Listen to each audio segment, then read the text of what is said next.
Welcome to McPlum, simple solutions served daily. You start by drawing a clear horizontal number line with evenly spaced ticks and integer labels.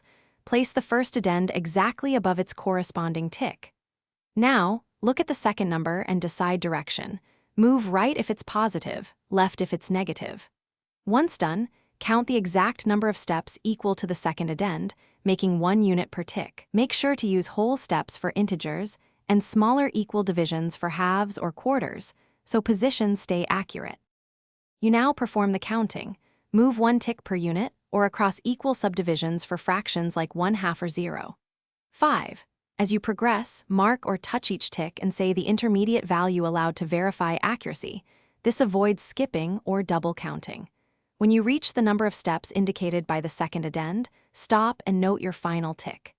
If the second addend is negative, reverse the movement and count leftward instead. This symmetrical approach makes both positive and negative additions consistent. You finish by reading the value at your final tick. The number line's end point is the sum.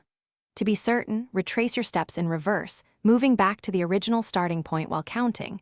If counts match, your result is confirmed. If anything feels off, redraw the line with clearer spacing or add finer subdivisions so halves and quarters register visibly.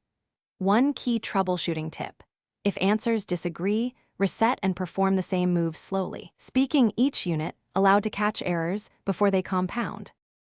Thanks for watching. Stay juicy and subscribe.